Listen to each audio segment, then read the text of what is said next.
எல்லோருக்கும் வணக்கம். ராமகிருஷ்ண பரமஹம்சரின் பன்மொழி ஒன்றினை பார்க்கலாம். என்ன சொல்கிறார்? It is enough to have a sincere yearning for God. இறைவனை அடைய வேண்டும், இறைநிலை அடைய வேண்டும் என்று உண்மையான மனநிலை இருந்தால் போதும், உண்மையான ஆர்வம் இருந்தால் போதும், உண்மையான முயற்சி இருந்தால் போதும், மிச்சம் தானாக நடக்கும் என்கிறார். இறைவனை காண வேண்டும் என்ற ஆர்வம் மட்டும் இருந்தாலே போதும், மிச்சவையெல்லாம் இறைவன் நமக்கு அமைத்து கொடுப்பான்.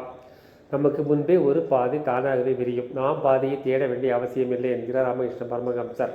Infinite are the options and infinite are the paths. லட்சக்கணக்கான பாதைகள், ஆயிரக்கணக்கான பாதைகள் இருக்கின்றன.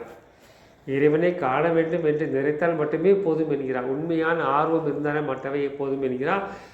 மற்றவை எல்லாம் தானாகவே நடக்கும். மற்றவை இறைவனை காண வேண்டும் ஆர்வம் வந்துவிட்டால் இறைவனுக்கும் நம்மை காண வேண்டும் என்ற ஆர்வம் வந்துவிடும்.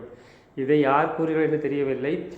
நமக்கு எப்படி இறைவனை காண வேண்டும் என்ற ஆர்வம் இருக்கிறதோ அதே போல இறைவனுக்கும் நம்மை காண வேண்டும் என்ற ஆர்வம் இருக்கும். நாம் எப்படி ஒரு கோயிலுக்கு போக வேண்டும் என்று விரும்புகிறோமோ அதே போல அந்த கோயில் உள்ள தெய்வம் நம்மை காண வேண்டும் என்று ஆசைப்படும்.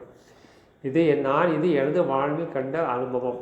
இறைவனின் ஆசை இல்லாமல் ஒரு கோயிலுக்கு போக வேண்டும் என்று நாம் நினைத்தால் அந்த கோயிலில் இருக்கும் தெய்வம் நம்மை காண வேண்டும் என்ற ஆசை இருந்தாலொழிய அந்த கோயிலுக்கு நாம் செல்ல முடியாது. நமக்கும் ஒரு கோயிலை பார்க்க வேண்டும் என்ற ஆசை வர வேண்டும். அதே போல அந்த கோயிலில் குடியிருக்கும் தெய்வம் நம்மை காண வேண்டும் என்ற ஆசை வர வேண்டும். இரண்டும் நடக்கும் பொழுதுதான் நம்மால் இறைவனை காண முடியும். நாம் நினைத்த நேரம் நினைத்த கோயிலுக்கு சென்று அந்த இறைவனை கண்டு வர முடியாது. இது நான் எனது வாழ்க்கையில் தெரிந்து கொண்டது. ஆனால் ராமகிருஷ்ண பரமஹம்சர் இங்கே என்ன சொல்கிறார்? இறைவனை காண வேண்டும் என்ற ஆசை வந்தாலே போதும், நமக்கு முன்பே லட்சக்கணக்கான பாதைகள் விரிந்து நிற்கும், லட்சக்கணக்கான வழிகள் நமக்கு தென்படும். இறைவன் நம்மை கையை பிடித்து கூட்டி செல்வார்.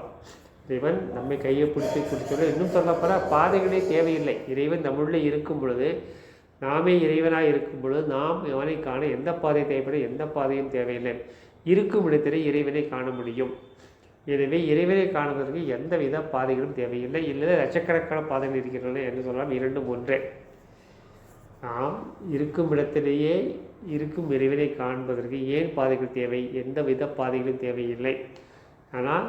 ஆனால் இறைவனை காண்பதற்கு நமது மந்திரங்கள் மிகவும் உதவியாக இருக்கும். இறைவன் நம்ம கையை பிடித்து அழைத்து செல்வதற்கு நமது மந்திரங்கள் மிகவும் உறுதியாக இருக்கும்.